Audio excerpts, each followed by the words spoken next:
Yo, what's going on, guys? Your boy Shadow, aka the Frozen Shadow Collector, and welcome to another Disney-related video on my channel.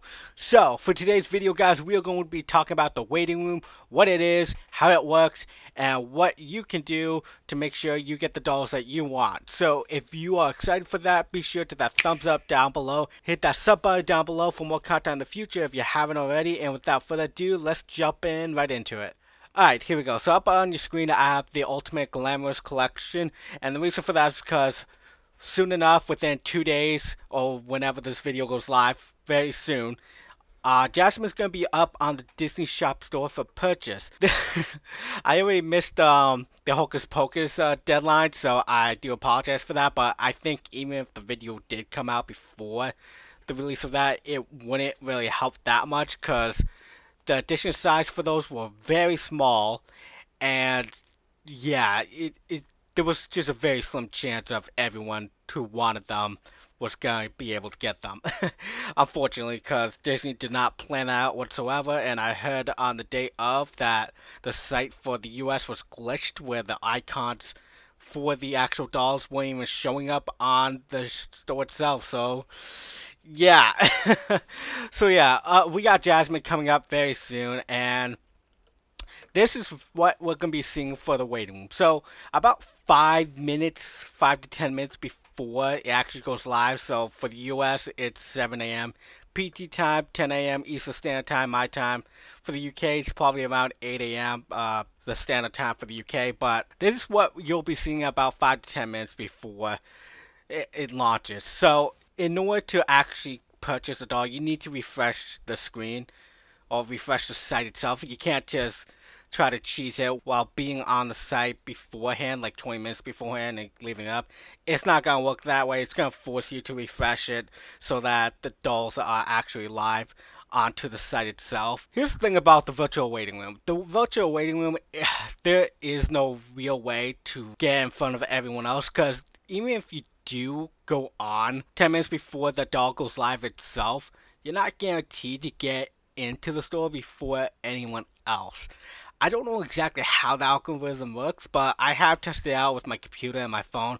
So I tested it out by doing my computer first about 5 to 10 minutes before a doll went live, and about 20 minutes later it still wouldn't let me into the store itself. Yeah, I go on my phone and it lets me in instantly. So yeah, there's really no way to actually tell when you're gonna get in. It's kind of randomized, and I've tested it by refreshing also, and sometimes it works, sometimes it doesn't. They say don't refresh or click back, but honestly, sometimes it's a small chance, but there is a possibility of glitching through the actual line itself and getting right into the store. That is a possibility, but it's not guaranteed. So the best bet is to have like multiple devices available to you to go onto the store. And that's really the way it is. And with the most recent releases, they are not putting the dolls up on the app anymore. So if you're trying to go access it through the Disney Shop app, the doll isn't going to be there. So that's very unfortunate.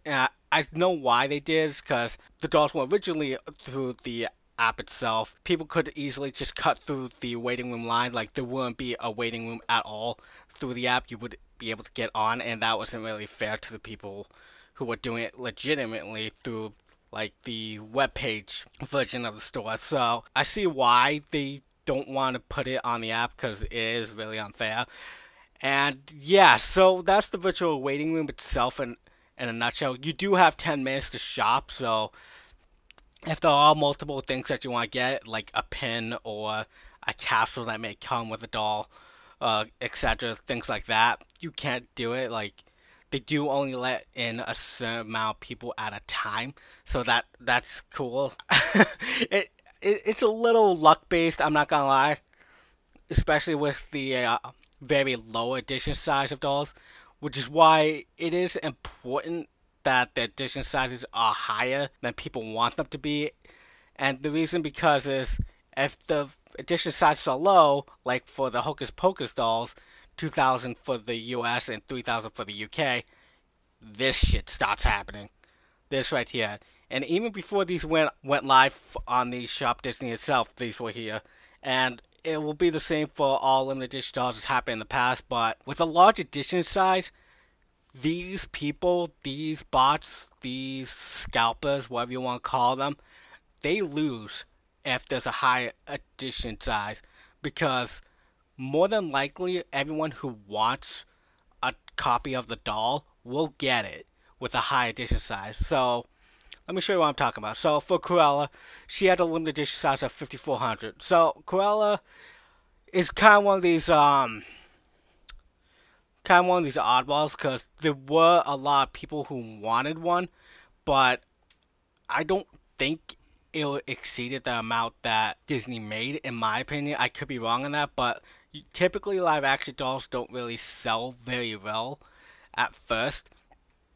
I think Cruella was online for about 3 hours, something like that. I forget how long it was, but it was online for a bit. So even after the waiting room thing was over, after the first hour, she was still online to purchase. So I think everyone who wanted her got her, at least everyone who knew about her at the time anyway.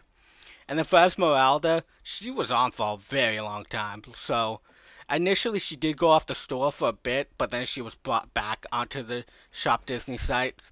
So yeah, Esmeralda has been there for a very long time. I think about a week it was there. So these large edition sizes, they are pretty important, at least in my opinion. It allows people who want them to get it, and it stops the stupid scalpers doing this crap. So yeah, the Mary Blair Alice, even though a lot of people complained about it prior to its release, it still sold out pretty fast, even with this large edition size.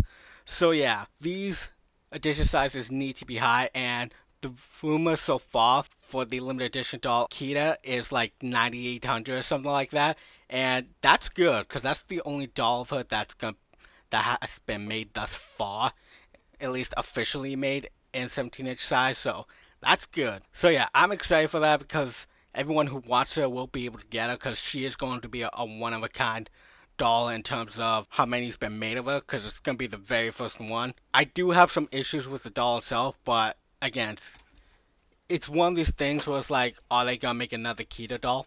Probably not, so might as well just get it. That's just my thinking anyway. So yeah, that's how the waiting room works. It's honestly it's almost like a slot machine going into it, because like, I'm pretty sure it's randomized of who gets access to the site first. I don't think there's an actual legit line of people. I think it's literally just pulling randomness. That's just my opinion anyway. You guys can let me know what you think down below. So yeah, that's how the waiting room works. That's why it's important that we have large edition sizes, so that everyone who wants one can get one, and we can stop this crap from happening. And yeah, you guys let me know what you think down below, and I'll see y'all in the next one.